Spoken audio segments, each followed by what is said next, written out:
Absolutely right. The number one secret of business is to sell something to someone. And the trick here is to know what's the something, which is code for pick one thing, because you can't ride two horses with one butt. Just pick one thing to start with.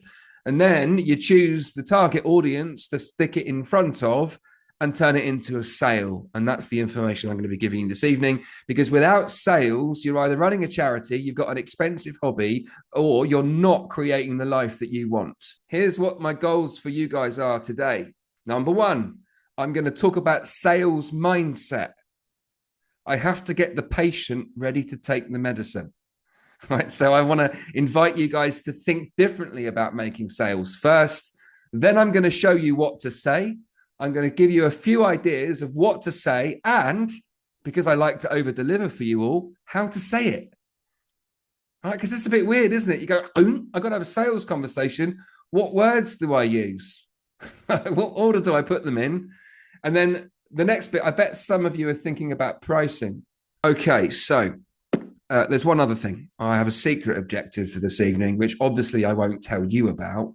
But if there was to be a secret objective, I can't tell you because then it wouldn't be secret, but it would probably be something like take action. Like, business is a contact sport. So I'm going to help you to figure out what's the action that you need to take that's appropriate for you, where you are, and what your business is all about. I would generally expect when you think of sales, you think of Wolf of Wall Street style pushy selling. You think of car salespeople. You think of this guy, that thing that they follow you around showrooms or follow you around shops.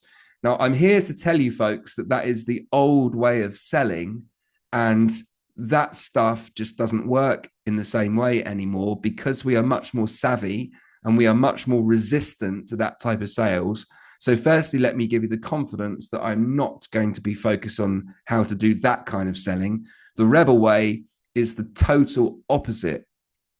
Okay. Now, the reason that most of us avoid selling is because it's a fear of rejection.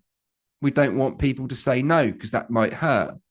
But I'm here to tell you that if you're not getting a no, it means you're not doing it properly. So actually, it's not about being rejected. It's about getting closer to your first sale. You might be thinking this is uncomfortable, but I know that you can handle it. And after you've had 10 conversations, it's much more comfortable. Whilst you're sat there thinking it's uncomfortable, having had 0 sales conversations, it will remain uncomfortable because it's not real. It's a hallucination. I want to flip the script on this and tell you that you sell every single day, multiple times per day.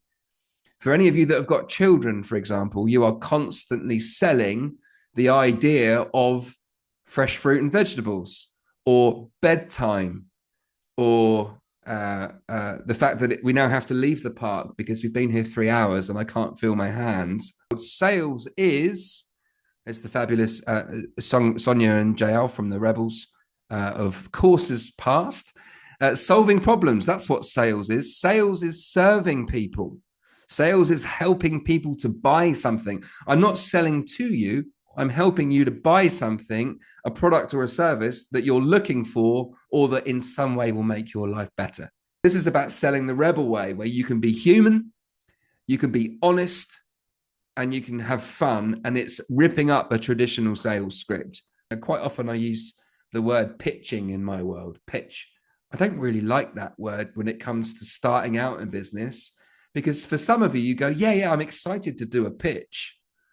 But others of you would rather stick your head in the freezer than do a pitch. So don't do a pitch. Have a conversation. It's like my lady with the biz dev stuff. Definitely don't do biz dev. Just go and have a few conversations with people this week and excite them about how they can be more happy at work. Don't do biz dev. That sounds rubbish. Do you see what I mean? So just spot for the stories and the labels and the words. If there's a word that you use for sales that's got some sort of negative connotation, do something else. The outcome's the same. Sales does not have to be cringe. So how do you do sales without making it cringe? Right. Question. Do you need a script? I want to get to the information that you need. This is the QCA structure. It's a 3-stage structure. And the only reason I'm doing it like this, guys, is to give you something to remember. Okay. because QCA is a really helpful, easy to remember acronym, isn't it? Because QCA stands for Kaka. I don't know, what does it stand for? I don't know. Queens can act. I don't know. Like, let's move on because I haven't nailed this yet. But here's what it is. You start with the question, then you give them a bit of information, and then you ask for something at the end of it. You do those three things. Okay. Do you think you can do those three things? Especially if I give you the words. All right. And let me break this down for you. So the question needs to make sense for the product or service that you're selling. So, for example, if you went up to somebody that's a friend and family member and you said to them, hey, are you interested in securing world peace?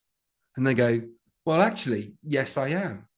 Well, I'm glad you asked because I've got these candles. Like it doesn't correlate, right? It doesn't make any sense. So we ask the question, and then once you've asked the question, you then say to them, the simplest version of your business direction, the product or service that you're selling, and just keep it short and sweet, folks.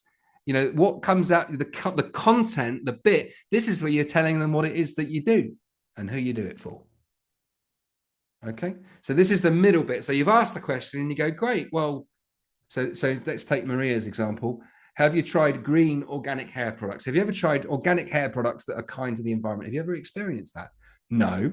Well, that's my business. That's what I do. I sell green organic hair products to men or women or people who care about the environment, but don't want to compromise the healthiness of their hair or whatever. Do you see what I mean? So this is the middle bit. And notice how quickly I delivered that. If you're still talking after 5 minutes, the middle bit's too long. Like you're boring. Their ears and eyes are bleeding. It's like, oh my God, this is going on. When are you going to finish? When are you going to finish this bit of your conversation? Okay, so let me help you with this. Don't be boring. Focus on one product or service. Talk about the other stuff later if it comes up in conversation. You know, like the yoga teacher that says, I've got a blog and a YouTube channel on my own products and I do one-to-one, I do retreats, and I do this. No. You just pick one. Now, the ask is the final bit. These 3 letters are life-changing letters. At the end of this conversation, this part of the conversation, you'd say something like this. Is that something that you're interested in? That's all you need to say to start that bit. Nah, and they go, nah, not really. It's not really for me. Do you know anyone that would be interested in that? Or when I post about it on my social media, please could you share it? That would really help me. Or is there anyone you could introduce me to, and so on? So the ask is as important, if not more important, than the conversation starting question. Next step, pricing. Everybody, 10 rebel pricing tips. Now, remember, this stuff is going to be online tomorrow. You can make notes if you want, but you don't have to. The rebel pricing tips look a little bit like this. You got to know how much it costs to deliver your thing, your products or service. How much is the damn thing going to cost me to do? Let's make sure I'm not losing money. I've been in that position before. To know your market, or another way of saying that is research the market, which means the market is, what's the cheapest that someone's charging for what it is that I do? And what's the most expensive? And how does my product or service compare with the quality of each of those 3 things? So you get this kind of price range. A Goldilocks price, tip number 3. So your Goldilocks price is, this is the price. If you remember Goldilocks and the 3 bears, some of you might be thinking, I don't know what he's talking about. I think he's lost his mind. But some of you will know Goldilocks and the 3 bears. And Goldilocks came into the house of the 3 bears. This is a fact, guys, by the way. This isn't a story. This is actually factual. There were 3 bears that lived in a bungalow in the woods, and they ate porridge for breakfast. And Goldilocks came in and stole the porridge. And there was one bowl of porridge that was too hot. There was another bowl of porridge that was too cold. And there was one bowl of porridge that was just right. What's your just right price? Before you think I've totally lost the plot, what's your just right price for your product or service that you would be really happy with here, which is, if you have a price range, it makes it a little easier. And most people actually psychologically tend to go for a middle option. So when you're pricing your products or services, you might go, like, take the hair products, like Maria's hair products in Namibia, for a moment, the organic green hair product. She might go, well, if you buy one bottle, it costs this much. If you buy 3, it's this much. And if you buy 5, it's this much, or you get a free gift with it or something. But there's 3 different price points. Having a price range gives an opportunity for your customers to get the cheaper version or to get the more expensive version. 20% of customers want to spend more money. Pricing is a test, not a tattoo. Don't expect to get it right first time, and that's okay. That's part of the process. All right. And then my final little tip here is time versus value. Like, remember, it's, you know, someone's coming along for a product or service from you. What value does it mean to them? It doesn't matter how much time it's taken for you to deliver it. What's the value to the customer? My invitation for you, your mission, folks, this week, talk to people about your business, and how you talk to people about your business that's the number. The cupcakes, by the way, represent the number of people that you're going to talk to about your business before next Monday. You can choose which of those challenges feels appropriate to you. Do you want cupcake with 1 person, 5, 10, or maybe even 20? There are some of you that going, well, I've already texted 5 people. I get it. I'm on it. I've stopped overthinking it. I'm taking action right now. You can choose the challenge that feels right for you. What I would love you to do is to tell us about the action that you take in the support group, because we'd love to know the results. I want to know if you've been able to text. I want to know if you've had a call. And we want to know, of course, if you make a sale, because I know that some of you are going to. So that's the mission. Some of you will make a sale. And if you haven't got a business idea yet, could you take action? Of course you could. Maybe you could sell something on Facebook Marketplace, stick something on eBay. Just do something that moves you closer to making a sale. What's next? The Rebel Business Support Group is here to help. The Rebel Plus Hub, the team have stuck the link in the chat a few times. We'll send it out on email as well. That's where all of the notes, the links, the resources, and the recordings are going to be. And we're live every Monday, as you know, at 8 p.m. If you're watching this on Catch Up and you think there's a bit of a party happening and I'm not involved, I need to show up at 8 p.m. UK time every Monday. Next week's session is about taking the foundations of tonight and then giving you the tools to go and talk to strangers.